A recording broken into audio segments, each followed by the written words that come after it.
Тавцгаа нөө эрхэм үзэгчдийн үдшийн мэндийг хүргье. Өнөөдөр бол 2025 оны 12 дугаар сарын 19-ний баасан гараг.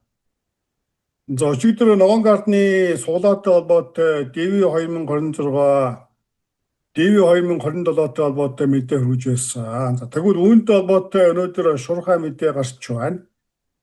За энэ бол үндсэндээ дотоод хэргийн яамнаас ногоон гардны суглааны ажиллагааг тодорхой бос хугацаагаар төр зогсоох ийм мэдээллийг бол хийлээ. За энэ нь бол өнгөрсөн 7 хоногт ногоон гардаар ирсэн гадаадын иргэн Браун их сургууль дээр аллаг үлдэж 2 оюутан буудаж алсантай холбогдож байна. За энэхүү хэргийн дараагаар ерөнхийлөгч цагаан ордны зүгээс энэхүү ногоон гардны суглааг өчнгүү олгох төр хугацаагаар зогсоох чиглэл өгсөний дагуу дотоод хэргийн яамнаас энэхүү мэдээллийг бол хийж байна. За одоогийн байдлаар бол зөвхөн дотоод хэргийн яамны зүгээс энэхүү мэдээллийг бол баталгаажуулж байр суурь илэрхийлсэн. За харин одоогийн байдлаар үүнтэй холбоотой ямар нэгэн албан ёсны тайлбар мэдээ сэлт бол хараахан гараагүй байна. За ногоон гардны суглаа бол үндсэндээ олон яамдын хамтарсан арга хэмжээ байдаг. За үүнд дотоод хэргийн яамнаас гадна төрийн департаментийн зүгээс бас оролцож гүйцэтгэдэг. За тэгвэл одоогоор төрийн департаментийн зүгээс үүнтэй холбоотой ямар нэгэн мэдээлэл хараахан гаргаагүй байна. За тиймээс өнөөдрийн байдлаар энэхүү шийдвэр нь ямархуу шийдвэр байх. За энэхүү гарч магадгүй шийдвэрт ямар хүмүүс хамаарах зэрэг мэдээлэл нь тодорхой бос байна. За энэхүү шийдвэрт бол магадгүй хоёр янзаар нөлөөлж болохоор байгаа. Нэгдүгээрт нь энэ жилийн ДВ 2027 энэ жил явагдах хэсэг нь ийхүү тодорхой бос болж байна. За энэ жилийн суглаа бол 10 сард эхлэх ёстой байсан боловч огон шавтарч байгаа энэ цаг үед суглаа бол хараахан эхлэх байгаа. Тиймээс энэ мэтэр цаашдаа үүнийг саатуулах боломжтой болж байна. За нөгөөтэйгүр ДВ 2026 хоцсон хүмүүсийн асуудал бас үүнд дэгдэж болохоор байна.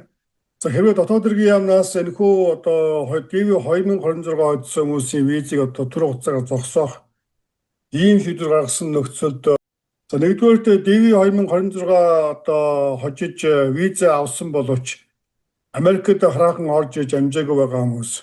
Хоёрдугаарт визийн ярьцлага товлогдсон хүмүүсийн асуудал, гуравдугаарт нь визийн ярьцлага хараахан товлогдоогүй байгаа. За эдгээр хүмүүст шууд хамаарч болзошгүй байна.